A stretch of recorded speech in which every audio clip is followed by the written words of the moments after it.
vijana na tamaa ya pesa. Mwenye kushika silaha huyu si katika sisi, kwamba ukatafuta mali kwa kumshikia ndugu yako silaha, awe ni Muislamu mwenzio au jirani yako au umekutana naye tu barabarani, ukasema kwamba nitumie silaha yangu, silaha hii itakuwa ni sababu ya mimi kupata kile ambacho ninakikusudia.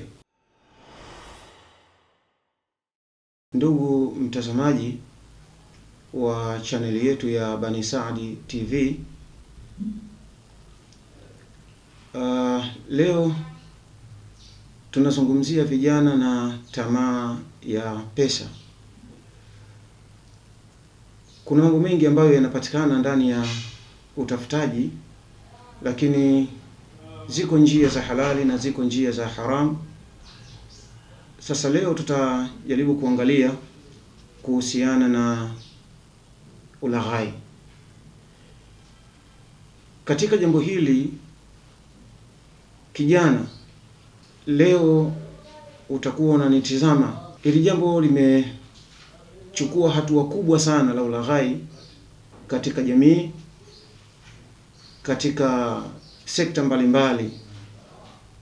Imefikia wakati kijana anaona kupata fedha au kupata mafanikio kwa njia ya ulaghai basi ndio njia rahisi zaidi.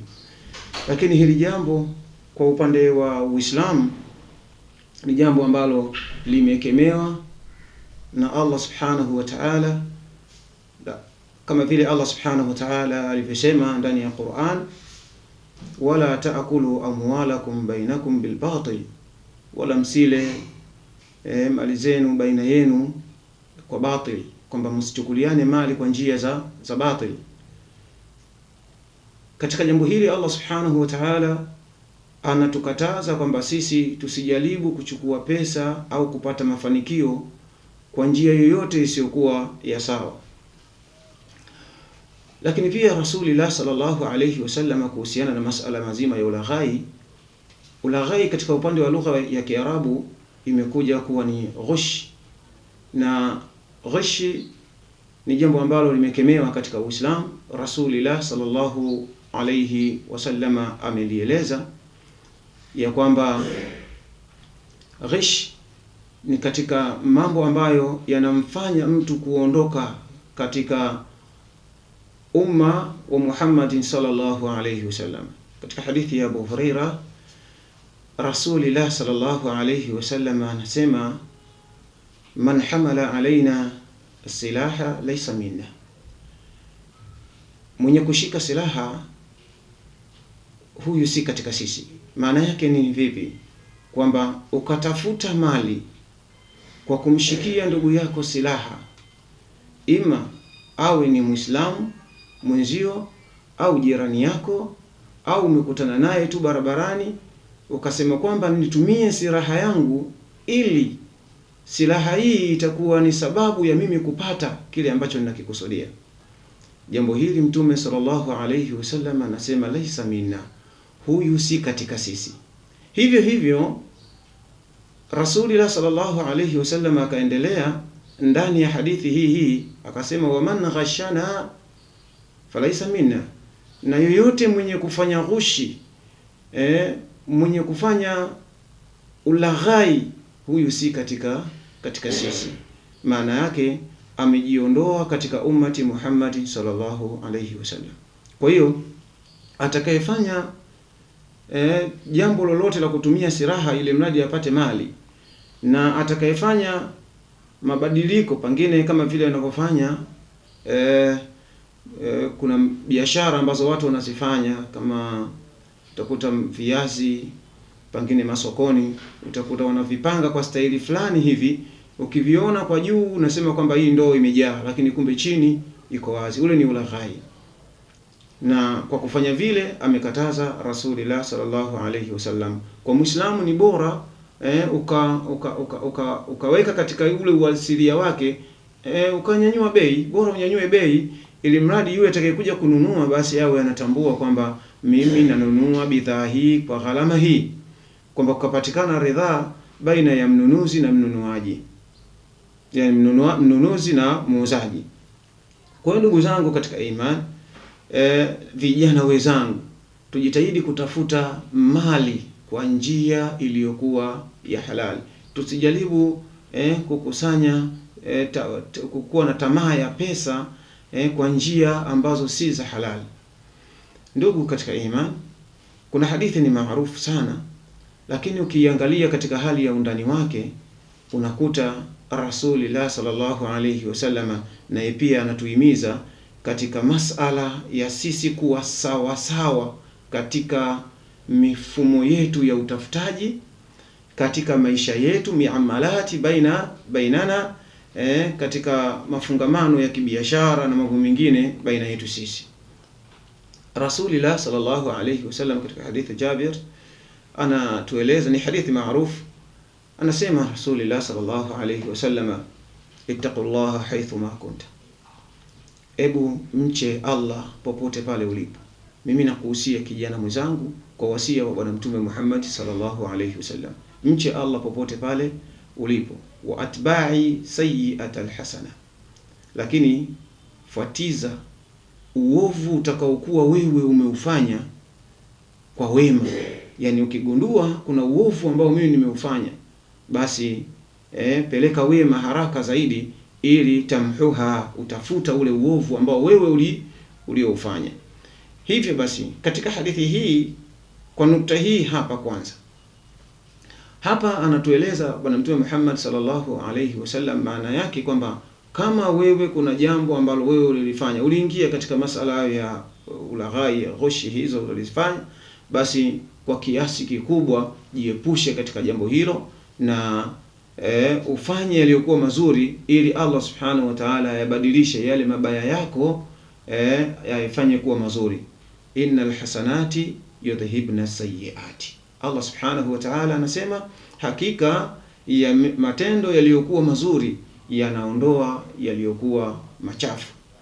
Kwa hiyo Allah subhanahu wa ta'ala anabadilisha pindi watu watakapokuwa wamebadilisha ile mifumo yao ya maisha. Allah subhanahu wa ta'ala wabadilishi watu isipokuwa mpaka wenyewe kwanza waamue kubadilika. Kwa hiyo vijana wenzangu, tubadilike.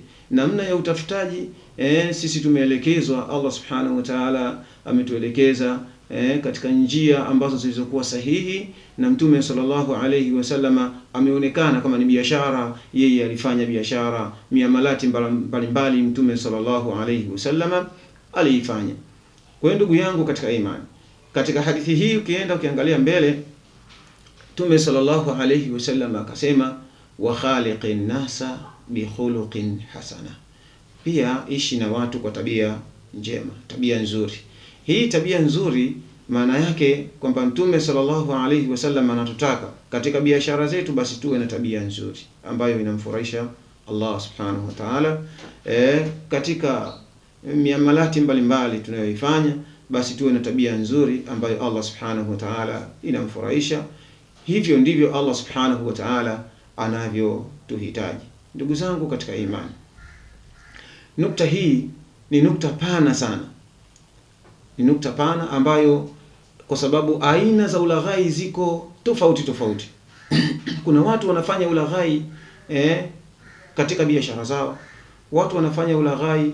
Sasa hivi imefikia ulaghai mpaka hospitalini, unaweza kumkuta daktari anafanya ulaghai kwamba ili mradi kwamba aipate dawa, yani apate pesa ya kutoka kwa mgonjwa fulani, basi utakuta lazima analazimisha ili mradi atafanya chochote kile ili mradi hiyo pesa yako aipate, hata kama itakuwa yani hospitali yenyewe haihitaji kufanyike jambo la namna hiyo.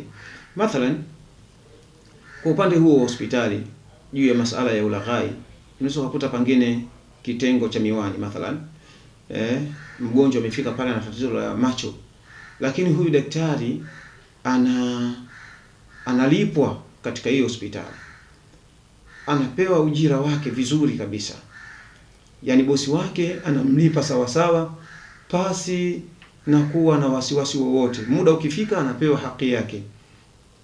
Lakini daktari anachokifanya, mgonjwa anapoingia udini, akishaingia udini, basi unaweza kumkuta pengine na dawa zake kwenye begi, au ana duka lake la miwani yuko huko pembezoni. Kwa hiyo daktari pale anamwambia, bwana, hapa miwani utapata kwa kiasi fulani, lakini ukiwa na kiasi fulani pia miwani unaweza ukapata, lakini nje ya hapa. maana yake anamtoa mgonjwa yule, kumtoa pale hospitali ili akapate ile pesa kupitia katika njia nyingine. Lakini wakati huo mgonjwa huyu ametoka huko, amekuja katika ile hospitali, na tajiri au bosi msimamizi wa hii hospitali anategemea ya kwamba fedha zitakazopatikana katika uuzaji wa dawa na miwani, ndio fedha hizi zinaweza zikamlipa huyu daktari na kuendesha mambo mengine mbalimbali ya hospitali. Sasa hii ni tatizo. Ni tatizo. Kwa hiyo ghushi hizi ziko katika maeneo mengi, ndugu zangu katika imani, hasa vijana wenzangu. Vijana sasa hivi wameghurika, wamepumbazika sana katika kutafuta mali hata kwa njia zisizokuwa za halali. Kwa hiyo tujitahidi kutafuta mali kwa njia zilizo za halali, ili Allah subhanahu wa ta'ala aweze kuturidhia katika maisha yetu ya dunia na katika maisha yetu ya akhira. Ndugu yangu, nimalize kwa kusema usikose kusubscribe katika channel yetu hii, kushare, kucomment, ili kusogeza mbele gurudumu hili la Uislamu na wengine waweze kupata faida. Barakallahu fikum wa jazakumullahu khaira. Kijana anawezaje kutafuta pesa huku akibaki ndani ya mipaka ya dini? Naam. Kijana anaweza kutafuta pesa na akabaki katika misingi ya dini, kwa sababu Rasulullah sallallahu alayhi wasallama ametafuta pesa na ametafuta katika njia ambayo Allah subhanahu wa ta'ala ameiridhia, na masahaba kadhalika tunajua kama kina Uthman ibn Affan walikuwa ni wafanyabiashara wakubwa na walikuwa na pesa nyingi, na pesa zao walikuwa wakitafuta kwa njia ya halal, njia ambazo Allah subhanahu wa ta'ala anaziridhia, kama vile biashara za halal, yani unauza na kununua katika njia ya halal. Kushare, kucomment, lakini pia kusubscribe katika hii channel yetu ili kusogeza mbele gurudumu la Uislamu. Jazakumullahu khair, barakallahu fikum.